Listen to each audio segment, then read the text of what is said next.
ça sert? Ça veut dire quoi ça? Pourquoi c'est comme ça? C'est où? C'est qui lui? Un jour, une question. C'est quoi le cat coffee? Le cat coffee, c'est un café où l'on peut travailler dans le calme tout en savourant de nombreuses boissons ou petites collations. Dans cet espace, nous pouvons également découvrir des chats qui sont à l'adoption. En effet, ce café est partenaire avec une SPA qui leur fournit ses amis à quatre pattes. Dans ce bar, de nombreux biens et services sont mis à disposition tels que le Wi-Fi gratuit, des cafés disponibles à partir de 4 €, des cupcakes à 2 € et des milkshakes à 4,50 €. Cet espace chaleureux se situe à Rochefort, plus exactement au numéro 16 de la rue Béogne. Le Cat Coffee est accessible à tous, vous y compris. Dans la création de leur entreprise, les collaboratrices ont dû réaliser une étude de marché. Dans celle-ci, nous retrouvions donc de nombreuses questions. La première est en rapport avec l'alcool, car elles ont fait le choix de ne pas en mettre à disposition. Elles ont donc demandé si leur projet sans alcool était pertinent. Même si cela les a surprises, sachez que 100% des personnes interrogées ont répondu que oui, leur projet était pertinent. Leur deuxième question était « Connaissez-vous déjà ce type d'établissement ?» En effet, c'est quand même un projet un peu particulier. La preuve est certainement leurs réponses qui sont très mitigées. 4 non et 6 oui. La troisième question était « Avez-vous des allergies ?» C'est un détail à ne pas ignorer car environ 25% des gens ont une allergie aux chats.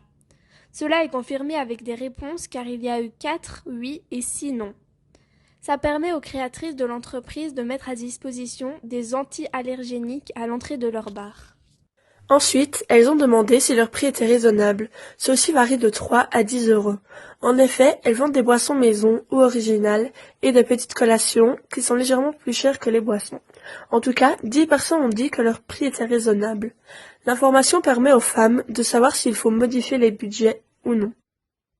Pour la cinquième question, elles se sont demandé comment leurs potentiels clients pourraient-ils venir. Ils ont tous répondu qu'ils viendraient en voiture. Mais il y a quand même d'autres moyens comme le bus et le train, ce qui tombe bien parce que les collaboratrices avaient prévu un parking à disposition pour leurs clients.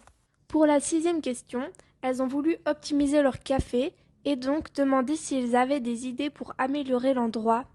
La seule proposition était des petits plats. La question est pertinente car plus elles améliorent leur café, plus elles auront de potentiels clients. Ensuite, elles ont trouvé intéressant de vous faire quelques graphiques pour mieux vous montrer. La première représente à quelle fréquence consomment-ils de l'alcool. Elles ont remarqué que les votes sont plutôt partagés. 6 personnes consomment une fois par semaine, 1 personne consomme une fois par mois et 3 personnes ont dit jamais. Cette question permet de voir si les gens sont-ils attachés à l'alcool et peut-être qu'elles l'autoriseront une fois mensuellement. Le deuxième montre dans quelle tranche d'âge ils se situent. Elles ont envoyé le questionnaire à des personnes de tout type afin d'avoir des réponses variées et pouvoir voir quel type de personnes pourraient venir. Le prochain désigne le fait de vivre dans les alentours.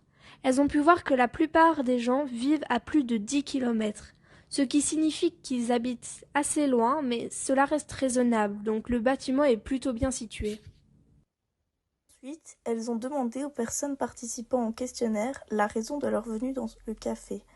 1 personne aime le concept pour travailler, 4 pour les boissons et 4 pour ces petites boules d'amour. Elles savent grâce à ces réponses comment répartir leur espace. Le suivant évoque la facilité d'accès à leur café. Elles n'ont eu que des réponses positives. C'est pertinent pour elles car si les clients y ont facilement accès, ils viendront avec plaisir. Le dernier graphique exprime le genre de la population et elle remarque qu'il y a une majorité de femmes. Elles peuvent en conclure qu'elles auront plus de clientes féminines que d'hommes. Prévu d'apporter des modifications, comme l'ajout de sushis, de petits plats faits maison, de granités et la possibilité d'adopter les chats. La proposition des modifications vient des personnes ayant répondu à leur questionnaire. Tu te poses des questions? Nous, on y répond.